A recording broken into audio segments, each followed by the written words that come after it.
तलवार की धार से, ना गोलियों की बौछार से। बंदा डरता है तो सिर्फ परवरदिगार से। और जानिए, हम तुम्हें मारेंगे और जरूर मारेंगे, लेकिन वो बंदूक भी हमारी होगी, गोली भी हमारी होगी और वक्त भी हमारा ही होगा। इन डायलॉग्स को सुनने के बाद हमारे दिमाग में बस एक ही चेहरा बनता है। जी हाँ, आपने सही समझा, हम बात कर रहे हैं बॉलीवुड के सुपरस्टार जानी के नाम से मशहूर अभिनेता राजकुमार के बारे में।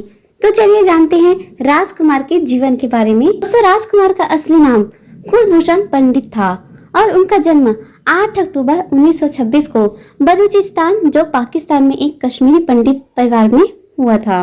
फिल्मों में काम करने से पहले वह सब इंस्पेक्टर के पद में कार्यरत थे। उनके थाने में अक्सर फिल्मों से जुड़े लोगों का आना जाना लगा रहता था।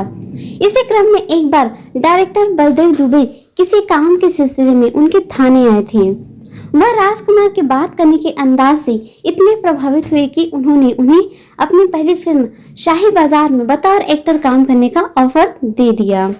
राजकुमार पहले से ही अभिनेता बनने का मन बना चुकी थी, इसलिए जब उन्हें फिल्मों में काम करने का ऑफर मिला तो उन्होंने तुरंत फिल्म का ऑफर स्वीकार कर लिया और अपनी सब इंस्पेक्टर की नौकरी से इस्तीफा दे दिया। फिल्म में आने के बाद उन्होंने अपना नाम बदलकर राजकुमार रख दिया। राजकुमार और गोविंदा ने साल 1979 में रिलीज हुई फिल्म जंगबाज में साथ काम किया था।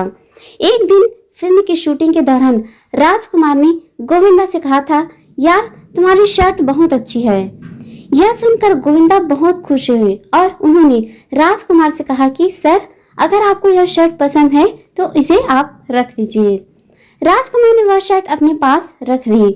गोविंदा इस बात से बहुत खुश हुए कि राजकुमार उनकी शर्ट पहनेंगे और उन्होंने उनकी पसंद की तारीफ भी की।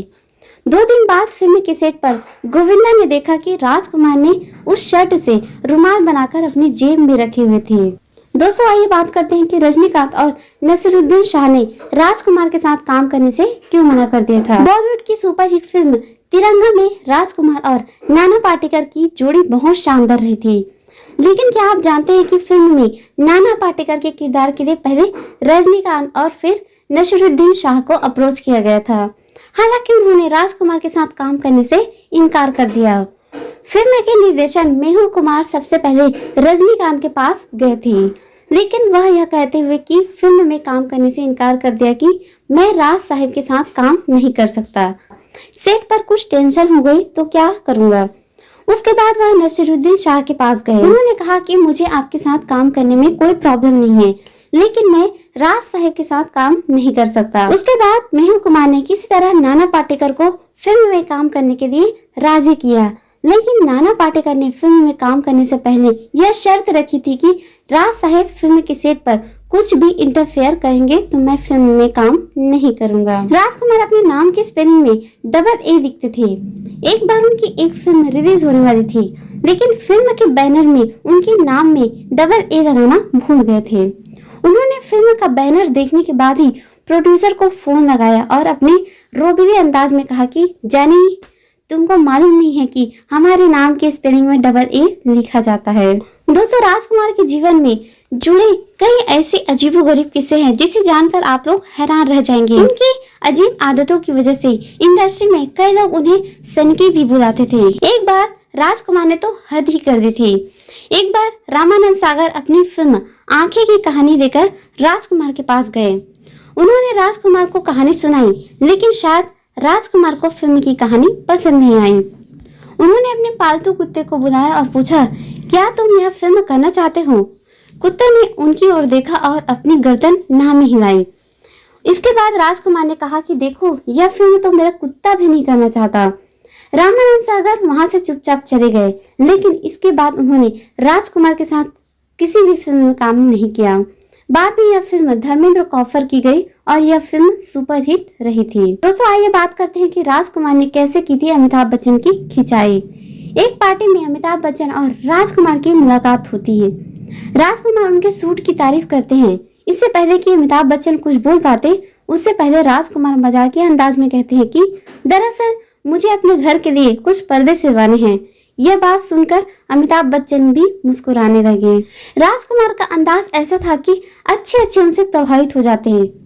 उनके लाखों फैंस राजकुमार की एक्टिंग से ज्यादा उनके अंदाज के कायल थे। हालांकि राजकुमार काफी मुंहफट किस्म की शख्सियत थे। उन्हें जो भी बोलना होता था वह बिना किसी से डरे उसके मुंह पर ही बोल दिया करते थे। इसके बावजूद उनके पास डायरेक्टर्स और प्रोड्यूसर्स की लाइन लगी रहती थी। एक बार फिल्म जंजीर के निर्देशक प्रकाश मेहरा राजकुमार को अपनी फिल्म में कास्ट करना चाहते थे, लेकिन जब वह फिल्म में काम करने का ऑफर लेकर राजकुमार के पास पहुंचे तो उन्होंने यह कहकर फिल्म में काम करने से मना कर दिया कि तुम्हारे शरीर से बिजनौरी तेल की बदबू आ रही है। तुम्हारे साथ फिल्म में काम करना तो दूर की बात है, तुम्हारे साथ मैं एक पल भी खड़ा नहीं रह सकता। बाद में यही फिल्म अमिताभ बच्चन को ऑफर हुई और फिल्म की सफलता के साथ ही अमिताभ बच्चन रातों रात स्टार बन गए। तो दोस्तों आइए आपको बताते हैं कि राजकुमार ने कैसे दी थी जीनत अमान को सलाह। यह किस्सा उस समय का है जब जानी मानी फिल्म अभिनेत्री जीनत अमान दम मारो दम जैसे गानों की वजह से सुर्खियों में थी। एक पार्टी में राजकुमार को देखते ही जीनत अमान यह सोचकर उनसे मिलने चली गई कि राजकुमार उनकी तारीफ करेंगे, क्योंकि हाल के दिनों में जीनत अमान ने खूब सुर्खियां बटोरी थी। लेकिन राजकुमार ने जीनत अमान से मिलने के बाद कहा कि तुम बहुत खूबसूरत हो, तुम फिल्मों में क्यों ट्राई नहीं करती हो। यह सुनकर जीनत अमान दंग रह गई थी। दोस्तों राजकुमार ने तो बप्पी लहरी को भी मंगलसूत्र पहनने की सलाह दी थी। एक पार्टी में बप्पी दा राजकुमार से मिले। बप्पी दा हमेशा की तरह सोने के कई आभूषण पहने हुए थे। राजकुमार चुपचाप बप्पी दा को देख रहे थे। उसके बाद उन्होंने कहा, जानी इतने सारे आभूषणों में सिर्फ मंगलसूत्र की कमी है। इस पर बप्पी दा और राजकुमार दोनों हंसने लगे थे। दोस्तों राजकुमार वक्त के भी बहुत पाबंद थे। फिल्म मरते दम तक की शूटिंग का पहला दिन राजकुमार गाड़ी के बजाय टैक्सी से फिल्म के सेट पर पहुंचे थे। यह देखकर फिल्म यूनिट के लोग दंग रह गए थे। इस बारे में पूछने पर राजकुमार ने बताया कि उनकी गाड़ी खराब हो गई थी और पहले ही दिन वह सेट पर लेट नहीं आना चाहते थे, इसलिए वह टैक्सी से ही चले आए। दोस्तों राजकुमार ने धर्मेंद्र और जितेंद्र के नाम को बंदर से क्यों की थी तुलना, आइए आपको बताते हैं। राजकुमार अक्सर धर्मेंद्र को जितेंद्र और जितेंद्र को धर्मेंद्र बुलाते थे। एक दिन एक पत्रकार ने उनसे पूछ लिया कि आप ऐसा क्यों करते हैं, तो उन्होंने कहा कि धर्मेंद्र हो या जितेंद्र या महेंद्र हो या फिर बंदर हो, इससे क्या फर्क पड़ता है, मेरे लिए सब बराबर है। दोस्तों बात करते हैं राजकुमार के लव लाइफ के बारे में। और राजकुमार का दिल हेमा मालिनी पर भी आया था। अपने पर्सनल लाइफ को राजकुमार हमेशा सीक्रेट रखते थे। किसी अभिनेत्री के साथ अफेयर से उनका दूर दूर तक कोई नाता नहीं था, लेकिन शायद आप नहीं जानते होंगे कि उनका दिल बॉलीवुड की ड्रीम गर्ल हेमा मालिनी पर आया था। राजकुमार हेमा मालिनी पर इस कदर फिदा थी कि जब उन्हें फिल्म लाल पत्थर के लिए कास्ट किया गया तो उन्होंने फिल्म के निर्देशक A.C. मेहरा से वैजयंती माला की जगह हेमा मालिनी को कास्ट करने के लिए कहा। हालांकि जब हेमा मालिनी को इस फिल्म में काम करने का ऑफर मिला तो उन्होंने इस फिल्म में काम करने से इनकार कर दिया। बाद में राजकुमार खुद हेमा मालिनी को इस फिल्म में काम करने के लिए मना ही दिए। दोस्तों मीना कुमारी को देखकर तो राजकुमार अपने डायलॉग्स तक भूल जाते थे। अपने सख्त मिजाज और रौबीले अंदाज के लिए मशहूर राजकुमार के जीवन में एक समय ऐसा भी आया था जब उनका दिल मशहूर अभिनेत्री मीना कुमारी के लिए धड़कता था। कहा जाता है कि फिल्म पाकीज़ा की शूटिंग के दौरान राजकुमार उन्हें देखकर अपने डायलॉग्स तक भूल जाते थे, लेकिन उस समय मीना कुमारी पहले से ही शादीशुदा थी। उनकी शादी मशहूर फिल्म निर्देशक कमाल अमरोही के साथ हुई थी, जिसके कारण राजकुमार का प्यार कभी परवान नहीं चढ़ सका। दोस्तों आइए आपको बताते हैं राजकुमार और जेनिफर के लव स्टोरी के बारे में। तो राजकुमार का दिल कभी हेमा मालिनी के लिए धड़का तो कभी मीना कुमारी के लिए, लेकिन राजकुमार के जीवन की असली प्रेम कहानी एंग्लो इंडियन जेनिफर से शुरू हुई। जेनिफर एक एयर होस्टेस थी और दोनों की पहली मुलाकात एक फ्लाइट में हुई थी। राजकुमार को जेनिफर पहली नजर में पसंद आ गई थी और जेनिफर को भी राजकुमार का अंदाज बहुत पसंद आया था। इसी के साथ दोनों के बीच मुलाकातों का सिलसिला शुरू हुआ और बाद में दोनों ने शादी भी कर ली। शादी के बाद जेनिफर ने हिंदू धर्म अपना लिया और नाम बदलकर गायत्री रख लिया। उनके दोनों बेटे हैं जिनका नाम पुरु राजकुमार और पाणिनि राजकुमार है। उनकी एक बेटी भी है जिसका एक वास्तविकता पंडित है। दोस्तों आइए आपको बताते हैं कि राजकुमार ने आखिरी दम तक अपने कैंसर की बात क्यों नहीं बताई।